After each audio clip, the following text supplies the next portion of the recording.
ప్రగతి channel కు స్వాగతం. సమాజంలోని అజ్ఞానపు చీకట్లను పారద్రోలి శాస్త్రీయ దృష్టిని అందరిలో అలవర్చడానికై ప్రముఖ వైద్యులు డాక్టర్ సమరం గారు రచించిన సైన్స్ సెన్స్ పుస్తకంలోని అనేక అంశాలను మనం తెలుసుకుంటున్నాం కదండి. ఈ రోజు దిష్టి దోషమా లేక ప్రయాణ బడలిక, ఏది నిజం అనే అంశం గురించి తెలుసుకుందాం. ఏమండి, కాస్త లేచి చూడండి. చంటివాడు ఒకటే ఏడుస్తున్నాడు.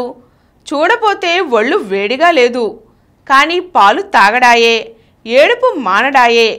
ఏం చెయ్యాలో నాకు తోచడం లేదు అంటూ కమల నిద్రలేపింది తన భర్తని. అబ్బా, నేను లేవలేను, కానీ కాస్త వాకిట్లోకి తీసుకువెళ్ళి చల్లగాల్లో జోకొట్టు, వాడే నిద్రపోతాడు అంటూ కళ్ళు తెరవకుండానే జవాబిచ్చాడు జగదీష్. సతీ సమేతంగా ఊరు ప్రయాణం చేసి వచ్చిన జగదీష్కి ఒళ్ళంతా బడలికగా ఉండి తిండి కూడా తినకుండా నిద్రపోవాలనిపించింది. మగాడు కనుక ఏది పట్టించుకోకుండా నిద్రపోగలిగాడు. కన్నతల్లి అయిన కమల బిడ్డ ఏడుస్తూ ఉంటే తన కష్టాన్నైనా మర్చిపోయి లాలించక తప్పలేదు. చల్లగాలిలో ఎత్తుకుని తిప్పినప్పుడు కాస్త పడుకోవటం, మళ్ళీ ఇంట్లోకి తీసుకువచ్చి పడుకోబెట్టేటప్పటికి తిరిగి లేవడం, ఏడుపు అందుకోవడంతో కమలకి తెల్లారిపోయింది.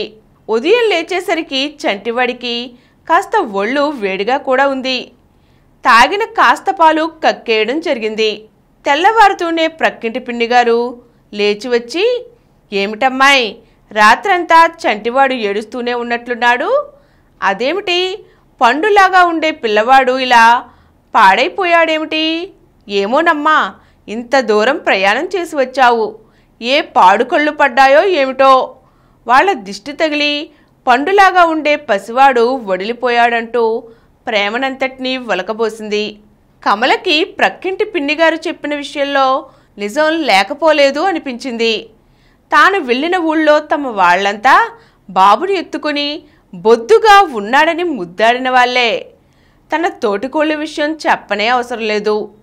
ఆమెైతే, అక్కయ్య గారు, నా పిల్లలైతే ఎంత తిన్నా బక్కపీనుల్లాగే ఉంటున్నారు, మీ చంటాడింత బొద్దుగా ఉన్నాడు, ఏం పెడుతున్నారేమిటి, కాస్త రహస్యం చెప్పండి అంటూ మరీ మరీ అడిగింది. బాబుని చూసి పైకి మురిసిపోయినా అసూయపడే ఉండుంటుంది. తన తోటికోళ్ళన్న మాటలు గుర్తుకు రాగానే ఇంకేముంది, ఆమె దిష్టి తగిలే ఉంటుంది అనే నిశ్చయానికి వచ్చేసింది కమల. వెంటనే ఇన్ని ఎండుమిరపకాయలు దిగదుడిచి నిప్పుల్లో పడవేసి తగిలిన దిష్టి వదిలిపోయిందని తృప్తిపడింది. కానీ విషయాన్ని కాస్త సున్నితంగా పరిశీలించినప్పుడు చంటివాణి ఏడుపుకి దిష్టి తగిలిందని భావించడం ఎంత అజ్ఞానంతో కూడుకున్న విషయమో అర్థం అవుతుంది. ఊరు ప్రయాణం చేసి వచ్చి జగదీష్ భార్య లేపినా లేవకుండా నిద్రపోతే ప్రయాణ బడలిక వల్ల అని సరిపెట్టుకున్నారు. అదే ప్రయాణ బడలిక చంటివానికి కూడా కలిగి చల్లగాలి కూడా సరిగ్గా లేకుండా ఉండి ఏడిపిస్తే దిష్టి తగిలిందని భావించి దానికి దిగదుడుపులు చేస్తే సరిపోతుందా?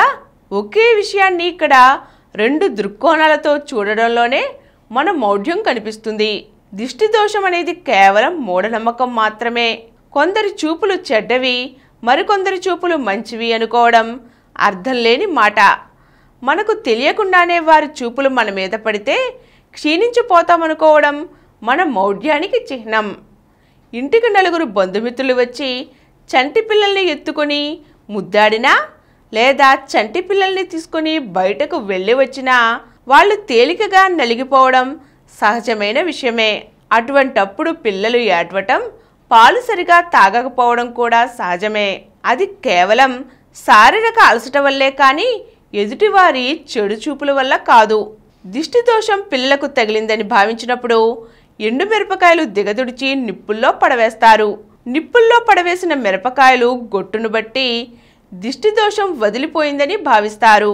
మంచి మంటలో ఎలాంటి మిరపకాయలు వేసినా వెంటనే కాలిపోయి గొట్రు రాదు. తక్కువ మంటలో వేస్తే నెమ్మదిగా కాలి పొగ వచ్చి గొట్రు వస్తుంది. దీంతో దిష్టి దోషం ఉందని భావించి ఇటువంటి పద్ధతి అవలంబించి తృప్తి చెందడం మనిషి మూర్ఖత్వానికి చిహ్నం.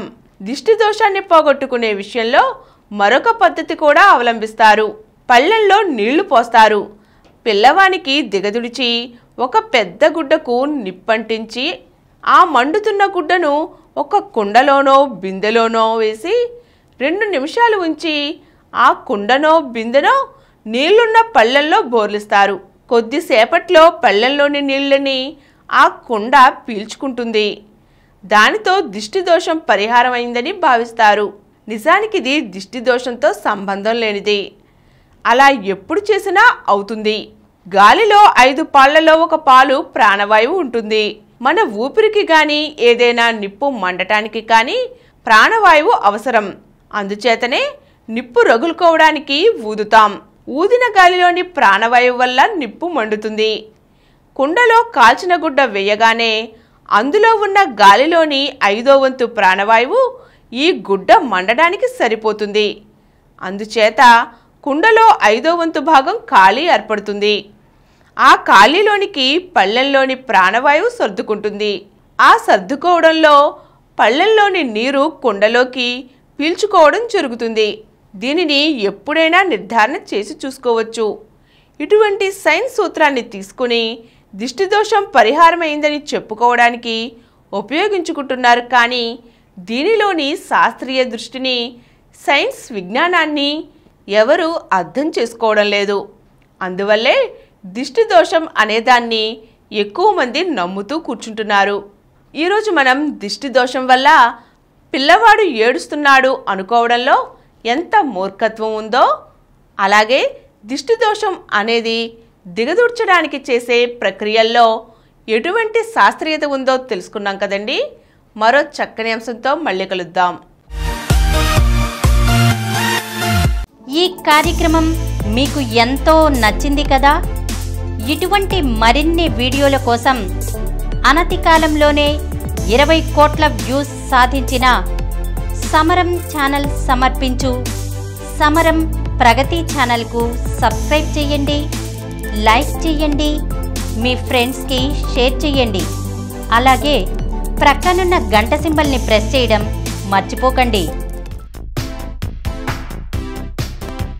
Please download Samaram Channels app from Google Play Store and watch your favorite channels. Click the bell icon and subscribe to the channels.